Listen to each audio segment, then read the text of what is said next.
తెలుగు చలనచిత్ర ప్రముఖ నటుడు, లెజెండ్ అని చెప్పుకోవచ్చు. 'కోటా శ్రీనివాసరావు' గారు నిన్న జూలై 13వ తారీఖున తుది శ్వాసను విడిచారు.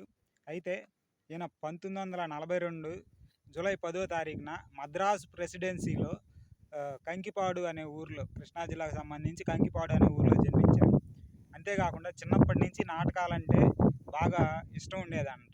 అంతేకాకుండా ప్రముఖ నటుడు, రచయిత అయినటువంటి ఎల్వి శ్రీరామ్ గారితో కలిసి అనేక రకాల నాటకాల్లో పాలుపంచుకున్నారంట. అంతేకాకుండా ఎల్బి శ్రీరామ్ గారు రచించిన నటనలో ఈయన పాత్రలో ఎక్కువగా పోషించేవాళ్ళంట. అంతేకాకుండా ఎల్బి శ్రీరామ్కి, కోట శ్రీనివాసరావు గారికి మంచి పరిచయాలు కూడా ఉన్నాయంట. కాకపోతే సినిమాల్లోకి వచ్చిన తర్వాత ఎవరి దారి వాళ్ళదైంది. అంతేకాకుండా ఎల్బి శ్రీరామ్తో గారితో కలిసి అమ్మో ఒకటో తారీఖు అనే ఒక ఒక ఆల్ టైమ్ హిట్ అనమాట. క్లాసిక్ అనుకోవచ్చు. అలాంటి సినిమాల్లో కూడా ఇద్దరు కలిసి నటించారు. కోటా శ్రీనివాసరావు గారు ఏ సినిమా చేసినా కూడా, ఏ స్లాంగ్ అయినా కానీ, అది ఉత్తరాంధ్ర అవనివ్వండి, లేకపోతే ఇటువైపు వచ్చేసరికి రాయలసీమ అవనివ్వండి, లేకపోతే తెలంగాణ అవనివ్వండి, ఆంధ్ర ప్రకాశం జిల్లా స్లాంగ్ అవనివ్వండి, ఇంకా ఏ స్లాంగ్ అయినా కానీ ఆయన చాలా సహజంగా చెప్పేసేవాళ్ళు. అంతేకాకుండా జీవిత చర్మాంకంలో కూడా తెలుగు భాష మాట్లాడాలని, అంతేకాకుండా తెలుగు నటులకు అవకాశాలు ఇవ్వాలని కూడా పోరాటం చేశారు. అయితే 1966లో ఆయనకి వివాహం జరిగింది. అంతేకాకుండా మొదట్లో ఆయన స్టేట్ బ్యాంక్లో జాబ్ చేస్తూ కూడా నాటకాలంటే ఇష్టం ఉండటంతో పాటు సినిమాల్లోకి వెళ్ళాలని ఆయనకి ఎక్కువగా ఇష్టం ఉండేదంట. అంతేకాకుండా 1972లో చిరంజీవి గారితో కలిసి 'ప్రాణం ఖరీదు' అనే సినిమాలో మొట్టమొదటిసారిగా అరంగేట్రం చేశారు. చిరంజీవి గారికి కూడా ఇదే మొదటి సినిమా కావడం విశేషం. కాకపోతే 'పునాది రాళ్ళు' అనే సినిమా మొదట రిలీజ్ అవ్వటం వల్ల చిరంజీవి గారికి అది మొదటి సినిమాగా అందరికీ తెలిసిపోయింది.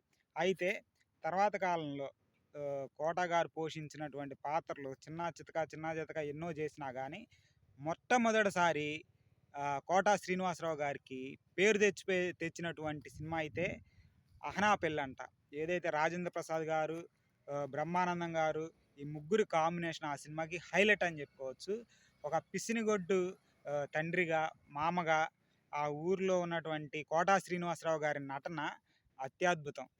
తెలుగు, తమిళ, హిందీ, కన్నడ, మలయాళ భాషలు అంటే భారతదేశంలో ఉన్నటువంటి ప్రముఖమైన భాషలు, ఇండస్ట్రీలు అన్నిటిలో కూడా కోటా శ్రీనివాసరావు గారు నటించారు.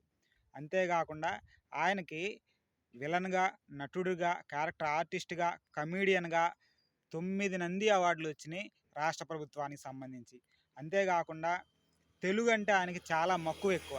అంతేకాకుండా 1999 నుండి 2004 సంవత్సరం వరకు భారతీయ జనతా పార్టీ అంటే బీజేపీ పార్టీ తరపున విజయవాడ నుంచి ఆయన ఎమ్మెల్యేగా కూడా గెలిచి ఒక ఉన్నత పదవిని అధిరోహించారు. అంతేకాకుండా చాలా బీజేపీ కార్యక్రమాల్లో కూడా ఆయన యాక్టివ్గా పనిచేశారు. కాకపోతే నటుడిగా, రాజకీయ నాయకుడిగా, ఒక వ్యక్తిగా ఎంతైతే గొప్ప పేరుని సంపాదించారో, కీర్తిని గడించారో, ఆయన పర్సనల్ లైఫ్ వచ్చేసరికి అన్ని ఒడిదుడుకులు, బాధలు ఆయన్ని కుంగదీశాయి. మరీ ముఖ్యంగా చెప్పుకోవాలంటే ఆయనకి ఒక కొడుకు, 2 కూతుర్లంట. అయితే ఒక ప్రమాదంలో కూతురికి కాలు విరిగిందంట.